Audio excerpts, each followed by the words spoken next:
कल्याण डोंबिवली परिसरामध्ये सध्या वाहतूक पोलिसांकडून रिक्षांमध्ये चौथ्या सीटवर बसवलेले प्रवासी आढळल्यास कडक कारवाई केली जाते। याच कारवाईला रिक्षा चालक मालक या संघटनेने विरोध दर्शवत कल्याण वाहतूक विभागाचे एसीबी यांना निवेदन दिले। संघटनेचा आरोप आहे की ओव्हरसीट कलमाखाली केवळ रिक्षा चालकावरच कारवाई होत असून अन्य वाहने यामधून सुटत आहेत। जर ही कारवाई तात्काळ थांबवली नाही तर प्रवाशांना वेठीस धरून तीव्र आंदोलन छेडण्याचा इशारा त्यांनी दिला।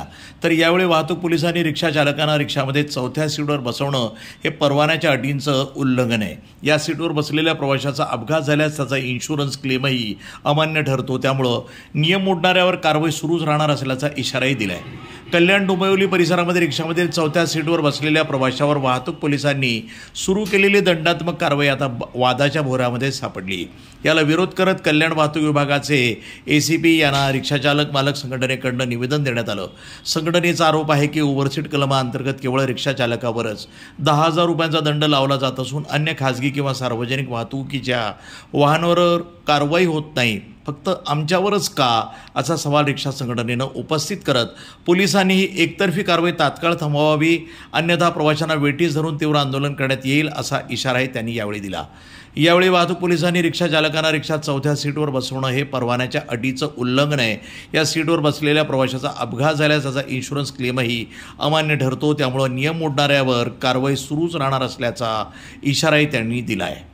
निवेदन दिलेले काय मागण्या आहेत आणि काय पुढे पाऊल असेल? जवळपास येत्या 8 दिवसापासून रिक्षा चालकांवरती एक अन्यायकारक असे कलमातर्फे 10,500 रुपये, कुठे 11,000 असे एक फाईन मारलं जातं आहे। ते फाईन जवळपास अन्यायकारक का म्हणता येईल, कारण की तो कलमच रिक्षा चालकांना लागू होत नाही ओव्हरसीटसाठी। ओव्हरसीटच्या नावाखाली सरकार आणि वाहतूक पोलीस हे जवळपास खूप जास्त अमाऊंट म्हणजे फाईन मारलं जातं आहे, कारण की तो कलम लागू नसल्यामुळे। हाच कलम तुम्ही रिक्षा चालकांना सोडून बसेसला मारावा, तिकडे कधीच करत नाही। बसेस 52 सीटची आहे, 100 सीटची जातात, मग तेव्हा का नाही तो कलम लागला जात, फक्त रिक्षा चालकांवरच का लागला जातो आहे?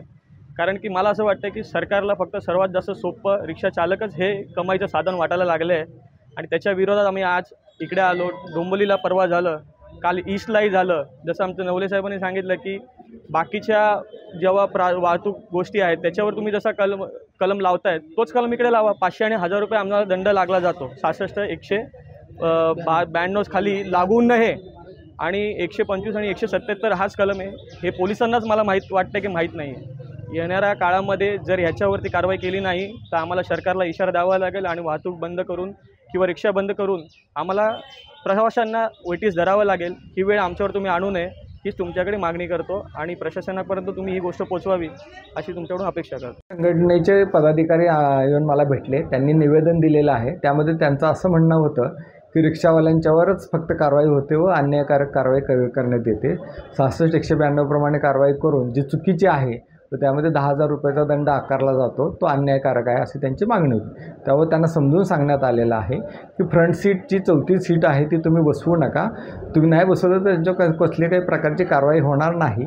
तसेच 66, 192 प्रमाणे जो 10,000चा जो दंड आहे ते रिक्षाचं परवान्याचं उल्लंघन करणारे जे आहेत किंवा त्याच्यातून रिक्षातून माल वाहतूक जर का त्यांनी केली तर त्यांच्यावर आपण अशा पद्धतीची कारवाई करतो। त्या पद्धतीने आम्ही त्यांना समजून सांगितलेलं आहे, कोणावरही अन्यायकारक किंवा चुकीची कारवाई होणार नाही यावर त्यांना समजून सांगितलेलं आहे। आणि अशी काही चुकीची कारवाई होत असल्या ते आमच्या निदर्शनास आणून द्या, आम्ही त्याप्रमाणे चुकीची कारवाई झाली असेल त्याप्रमाणे त्यांच्यावरही आम्ही कारवाई करू असं त्यांना समाधान झालेलं आहे आणि त्याप्रमाणे त्यांनी नियमांचं पालन करण्याचं आम्हाला आश्वासन दिलेलं आहे। आम्ही त्यांना सहकार्याचं भावना करण्याची भूमिका घेतलेली आहे। सर बरोबर, त्यांना ते समजून सांगण्यात आलेलं आहे की जी चौथी सीट पुढे बसवली जाते ती बेकायदेशीर आहे आणि एखाद्याचा अपघात जर का झाला एखाद्या वाहनाचा तर समोर बसणाऱ्या प्रवाशाला तो जखमी झाला असेल किंवा मयत झाला तर त्यांना इन्शुरन्सचा कोणताही त्याला बेनिफिट मिळत नाही, हे पण त्यांना समजून सांगण्यात आलेलं आहे।